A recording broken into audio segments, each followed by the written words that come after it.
Hello everyone, welcome to all again on my channel student. तो भाई आज हम कुछ और क्वेश्चन लेके आए हैं अपने सीडीपी पोर्शन से। और कई स्टूडेंट की रिक्वेस्ट आई थी कि मैम हमें ये ज़रूर बता दिया करें कि ये किस ईयर का एग्ज़ाम है। तो मैं आपको बता रही हूँ भाई, ये पीजीटी लेवल हिंदी का एग्ज़ाम है, लेवल 3 का, और 2018 के ये क्वेश्चन रहेंगे। तो स्टार्ट करते हैं वीडियो को from question number first question देखिए। क्वेश्चन है, which of the following concept is derive from famous bobo doll experiment. ये साइकोलॉजी में एक काफ़ी फेमस एक्सपेरिमेंट था भाई। तो ये पूछा है किस चीज़ को लेके ये बोबोडोल एक्सपेरिमेंट हुआ था। तो जो बोबोडोल एक्सपेरिमेंट था, this is the collective name for a series of experiment जो कि परफॉर्म किया था साइकोलॉजिस्ट। ये भी पूछ सकते हैं किसने किया था, एल्बर्ट बंडूरा ने भाई। एल्बर्ट बंडूरा ने ये परफॉर्म किया था। उसने टेस्ट किया था अपनी सोशल लर्निंग थ्योरी को, ठीक है। और किस ईयर के बीच में किया था, 1961 से लेके 1963 तक उसने अपनी सोशल लर्निंग थ्योरी को टेस्ट किया था। और उसने क्या स्टडी किया, he studied children behaviour after watching an adult model act aggressively towards a bobo doll. मतलब उसने क्या किया, बच्चों को एक अग्रेसिव मूवी दिखाई गई, और अग्रेसिव मूवी दिखाने के बाद, जैसे मतलब जिसमें थोड़ा सा विलन को मारते पीटते हैं इस तरीके से, और जैसे ही बच्चों ने वो मूवी देखी अडल्ट की, तो जब उनके आगे बोबोडोल रखी गई तो उन्होंने अपना अग्रेसिव बिहेवियर सेम उस बोबोडोल पे शो किया। तो यहाँ से क्या क्लियर हुआ कि जो बच्चे की लर्निंग होती है वो कहीं ना कहीं ऑब्जर्वेशन लर्निंग से होती है, ठीक है। और ये फेमस एक्सपेरिमेंट किसने किया था भाई, एल्बर्ट बंडूरा ने किया था अपनी सोशल लर्निंग थ्योरी को टेस्ट करने के लिए, ठीक है। मूव करते हैं भाई क्वेश्चन नंबर सेकंड पे। क्वेश्चन नंबर सेकंड देखिए, the age of genital stage of Freud theory of psycho social development is similar to which of the following stage of Erikson theory of psycho social development. देखिए, जो student Hindi में comfortable है भाई वो हिंदी में देख ले क्वेश्चन को, बाकी मैं बाइलिंगुअल मेथड को ही प्रेफर करती हूँ। तो यहाँ पे पूछा है, जो फ्राइड था उसने साइको सोशल डेवलपमेंट की काफ़ी स्टेजेस दी थी, 5-6 स्टेजेस जो दी थी, तो उनमें से एक एज थी उसकी जेनाइटल स्टेज। तो वो सिमिलर किसके है, Ericsson theory of psycho social development. मतलब दोनों की सिमिलरिटी पूछे कि कौन सी स्टेज फ्राइड की सिमिलर है Ericsson theory of psycho social development में, ठीक है। तो देखिए, बार बार जो क्वेश्चन आ रहे हैं ना भाई, वो इन्हीं थ्योरी से पूछे जा रहे हैं, कोई अलग क्वेश्चन नहीं पूछा जा रहा। तो आपको ये थ्योरी अच्छे से करके जानी है। यहाँ पे जो फ्राइड ने साइको सोशल डेवलपमेंट की स्टेज दी थी वो 4 स्टेज थी।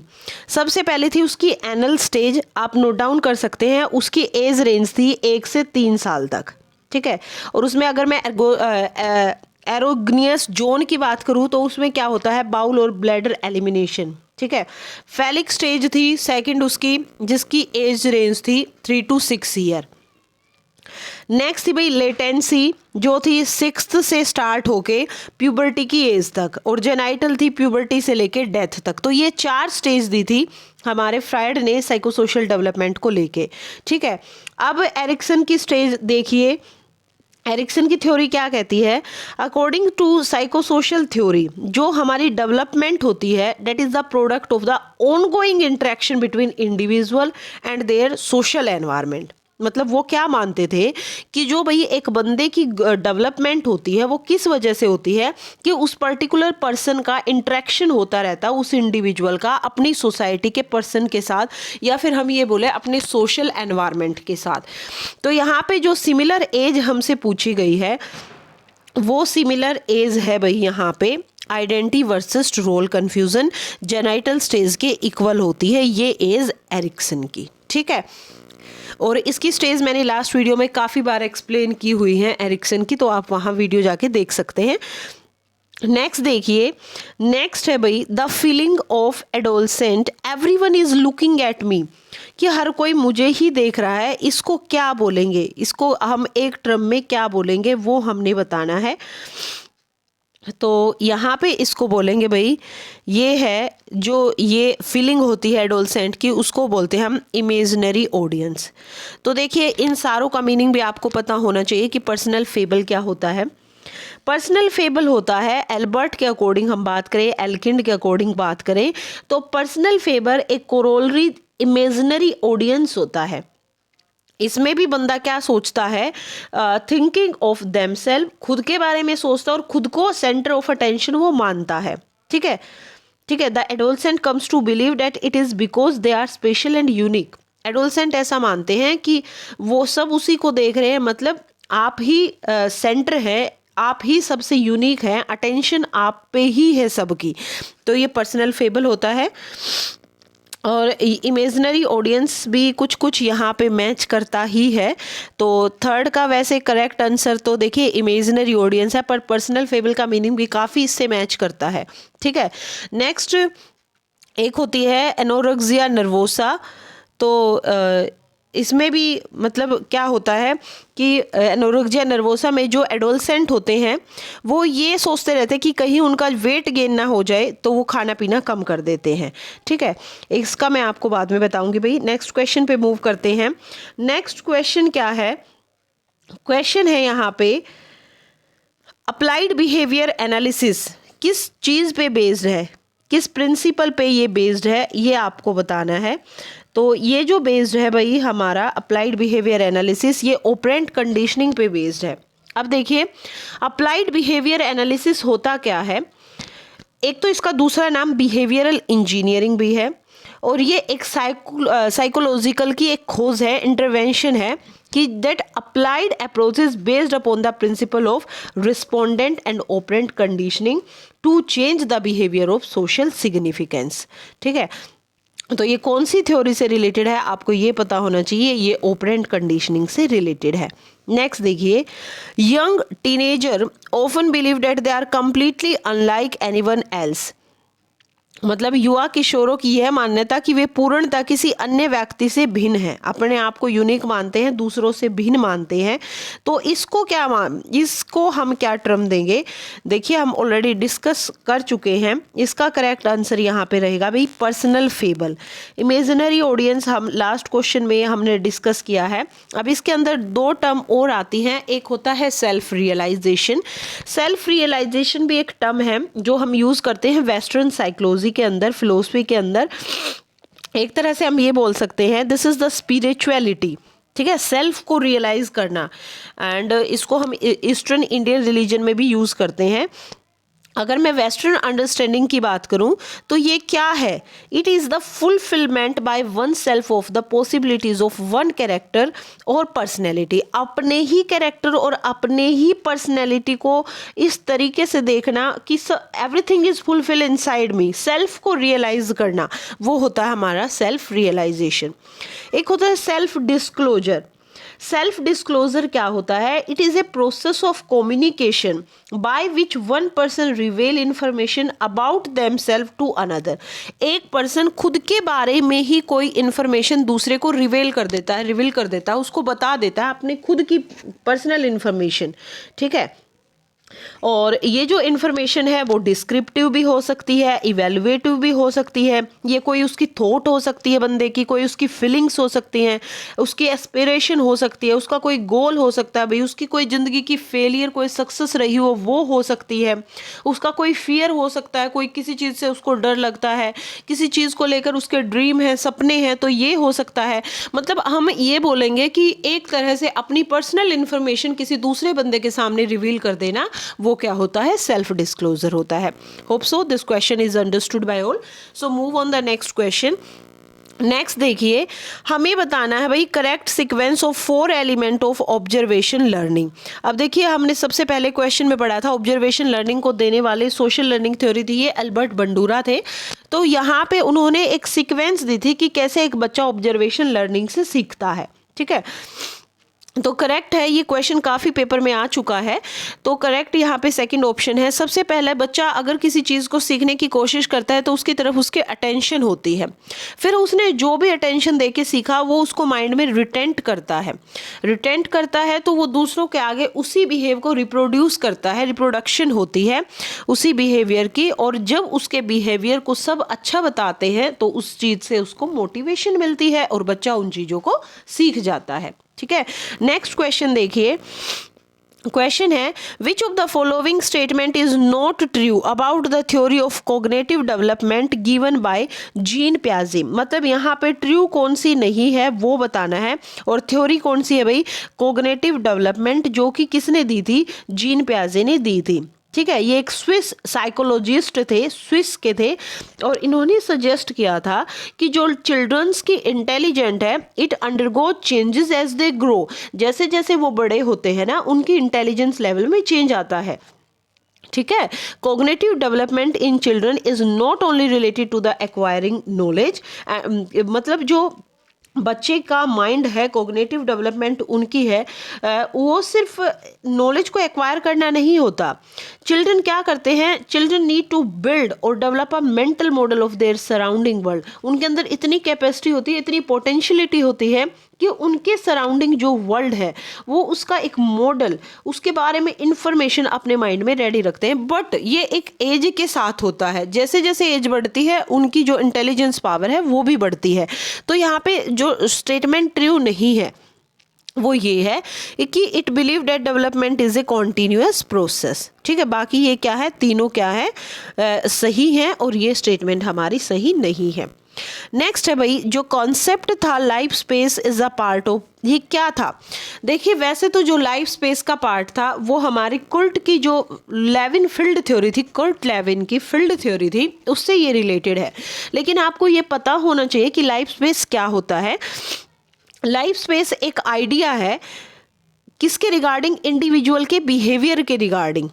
वो क्या मानते हैं लाइफ स्पेस कि किसी भी इंडिविजुअल का बिहेवियर किससे मैनिफेस्टेड होता है, ओनली विद इन द को existing factor of the current life space. मतलब जिस लाइफ स्पेस में वो जी रहा है और जिन को फैक्टर से वो मैनिफेस्टेड हो रहा है डेली, वही उसके लाइफ स्पेस को डिसाइड करते हैं। ठीक है, या फिर हम लाइफ स्पेस को साइकोलॉजिकल फील्ड भी बोल सकते हैं। तो ये कहते हैं, कर्ट लेविन मानते हैं कि life space is the combination of all the factor that influence a person behaviour at any time. आप एट प्रेजेंट किसी जगह पे हैं, किसी टाइम पे हैं, और उस टाइम पे जितने भी को एग्जिस्टिंग फैक्टर आपके चारों ओर हैं, कैसा माहौल है, दूसरे पर्सन्स का बिहेवियर कैसा है, वो सारी चीज़ें ही आपके बिहेवियर को डिसाइड करती हैं, ऐसा कर्ट लेविन मानते थे। ठीक है, तो ये है भाई। नेक्स्ट क्वेश्चन पे मूव करते हैं। What is the relationship between negative reinforcement and punishment? दोनों में रिलेशनशिप क्या है ये हमने बताना है। किस किस के बीच में पूछा है, नेगेटिव रीइंफोर्समेंट और पनिशमेंट के बीच में। ठीक है, देखिए बहुत सारे लोग कंफ्यूज हो जाते हैं कि जो नेगेटिव रीइंफोर्समेंट है with punishment in operant conditioning, लेकिन ये दोनों ही जो मैकेनिज्म है ना वो टोटली डिफरेंट है। अब देखिए इनके रिलेशनशिप की बात करें तो ये यहाँ पे ठीक है बिल्कुल। Negative reinforcement strengthen a response, वो स्ट्रेंथन करता है किसी रिस्पॉन्स को, लेकिन पनिशमेंट वीक करती है किसी रिस्पॉन्स को, ये हमें याद रखना है।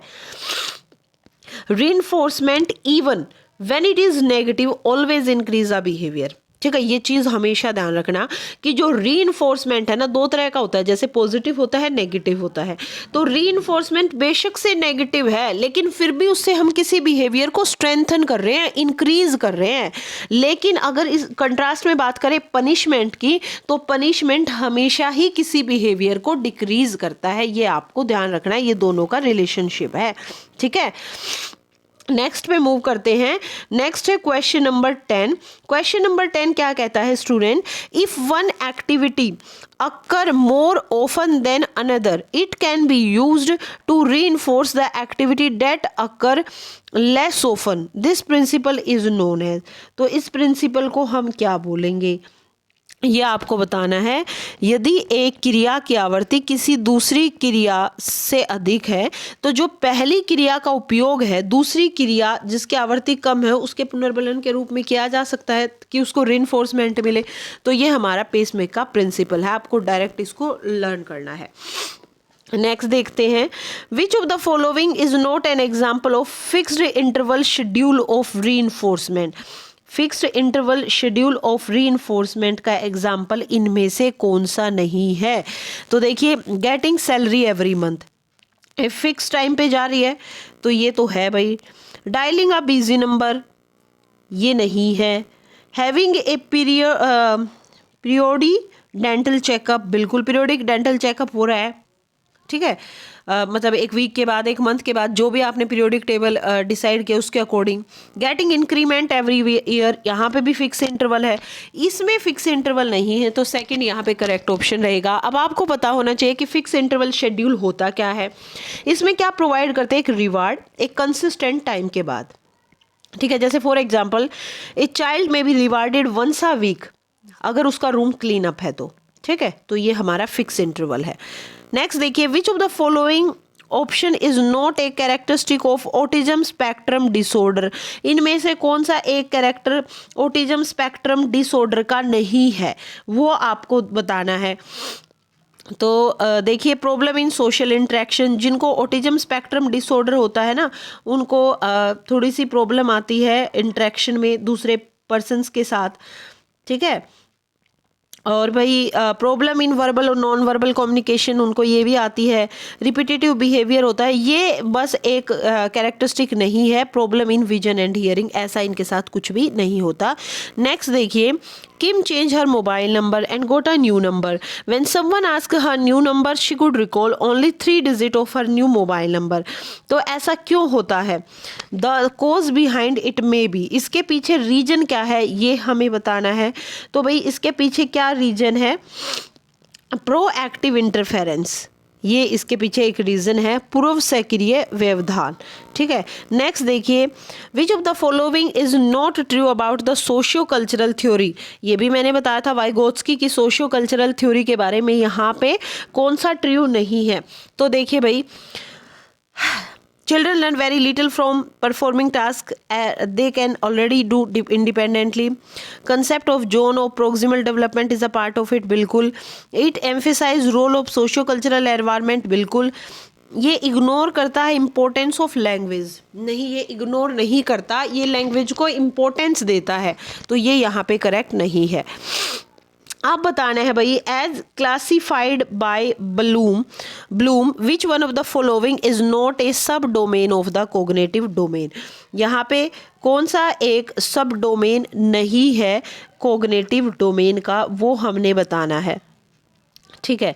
तो जो कोग्निटिव डोमेन है ना, उसके अंदर 6 कैटेगरी आती है, एक बार आप लिख लें मेरे अकॉर्डिंग। तो भाई देखो, नॉलेज आती है, कॉम्प्रिहेंशन आती है, एप्लीकेशन है, एनालिसिस है, सिंथेसिस है और इवैल्यूएशन है। ये 6 कैटेगरी होती हैं कोग्निटिव डोमेन की। सब कैटेगरी आप बोलिए रिस्पोंडिंग नहीं होती, तो यही करेक्ट ऑप्शन है यहाँ पे।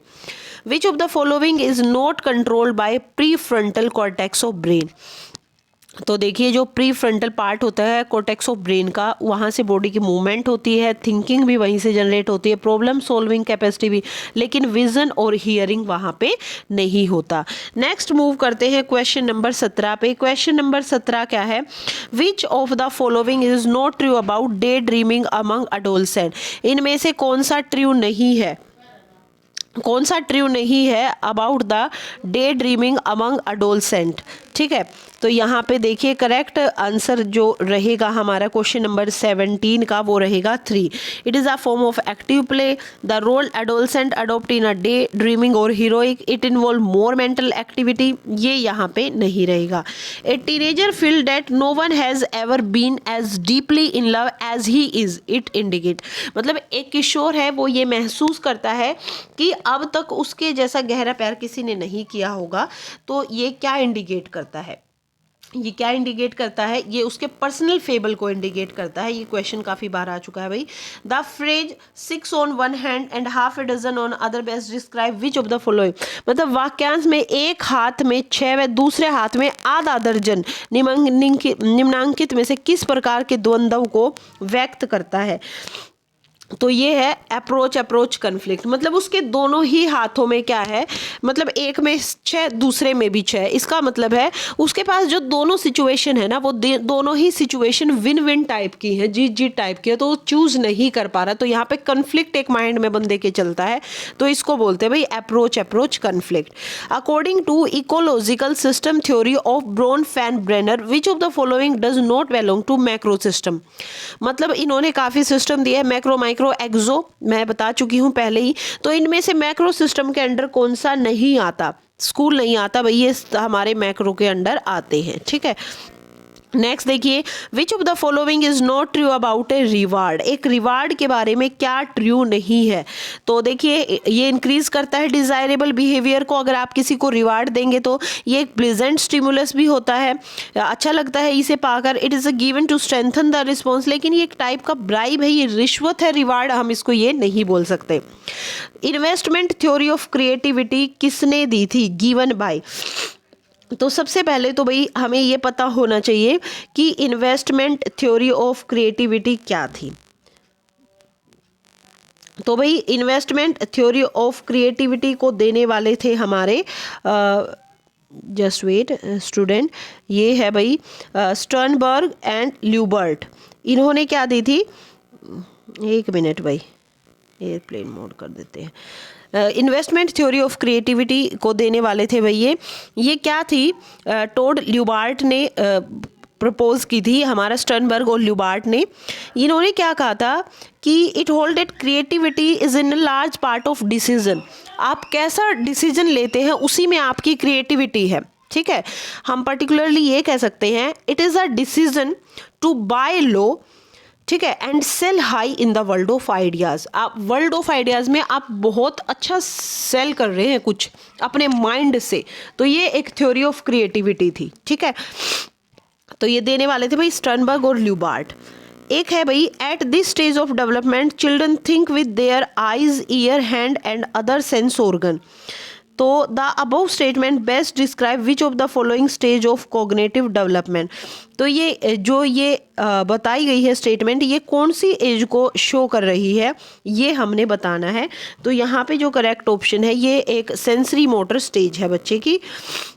विच of the following is the founder of child study movement, child study movement का फाउंडर कौन था, ये था हमारा G Stanley Hall. Which of the following is not a form of immaturity of thinking during adolescence as proposed by Elkind. तो ये कौन सी एक फॉर्म नहीं होती इमेच्योरिटी ऑफ थिंकिंग की एडोलसेंस के दौरान, किसके अकॉर्डिंग बताना है हमने, एल्किन के अकॉर्डिंग बताना है, ये आपको ध्यान रखना है। तो ये आइडियलिज्म भी है उनके अंदर, आर्ग्यूमेंटिवनेस भी है, स्पेशलनेस भी होती है, असर्टिवनेस नहीं होती। थर्ड ऑप्शन हमारा यहाँ पे करेक्ट रहेगा। 26 क्वेश्चन देखिए, यहाँ पे एक डेमोक्रेटिक टीचिंग स्ट्रैटेजी कौन सी नहीं है। देखिए डेमोक्रेटिक टीचिंग स्ट्रैटेजी है जहाँ पे आप बच्चे के इंटरेस्ट, बच्चे के आइडियाज़ को प्रेफर कर रहे हैं, ना कि अपनी थ्योरी उन पे थोप रहे हैं। तो यहाँ पे कौन सा नहीं है वो पूछा है हमसे, तो कौन सा नहीं है, डेमोन्स्ट्रेशन नहीं है। डेमोन्स्ट्रेशन तो एक टीचर करके दिखा रहा है ना, जस्ट बच्चा उसको ऑब्जर्व कर रहा है, और ये तीनों हैं। 27 देखिए, which law of the trial and error given by Thorndike is similar to the concept of reinforcement। कौन सा लॉ है थॉर्नडाइक का जो सिमिलर है ट्रायल और एरर के, नहीं, ट्रायल और एरर का कौन सा लॉ भाई सिमिलर है रीइंफोर्समेंट के, ये हमने बताना है। तो यहाँ पे रहेगा लॉ ऑफ इफेक्ट। मॉडलिंग एक इफेक्टिव टीचिंग मेथड है, किस तरीके के स्टूडेंट्स के लिए है ये, जिनके अंदर इंटेलेक्चुअल डिसेबिलिटी है, ठीक है। Which of the following is the best indicator of high intelligence. तो क्या होगा, not making the same mistake after receiving feedback. मतलब एक हाई इंटेलिजेंस को शो क्या कर रहा है कि आपने किसी बच्चे को फीडबैक दिया उसकी गलतियों के बारे में, फीडबैक के बाद अगर वो बच्चा उन गलतियों को रिपीट नहीं करता तो वो बच्चा क्या है, इंटेलिजेंस है। इंटेलिजेंट की कैटेगरी में है। A child angrily hits a playmate in the same way that he has been punished at home. एक बच्चा क्रोधित होकर अपने सहपाठी को ठीक उसी प्रकार मारता है जैसा उसके घर पर उसको सजा मिली थी। तो यह किस चीज़ का उदाहरण है? यह उदाहरण है भाई ऑब्जर्वेशन लर्निंग का, जो कि हमने ऊपर पढ़ा था। तो भाई ये कुछ क्वेश्चन थे आज इस पेपर के। Hope so all question is understood by all. If anyone have any query you can put your query in comment box section. Definitely I will provide solution to all. So student, if you have liked these questions, so subscribe my channel, share and like this video. Thank you everyone.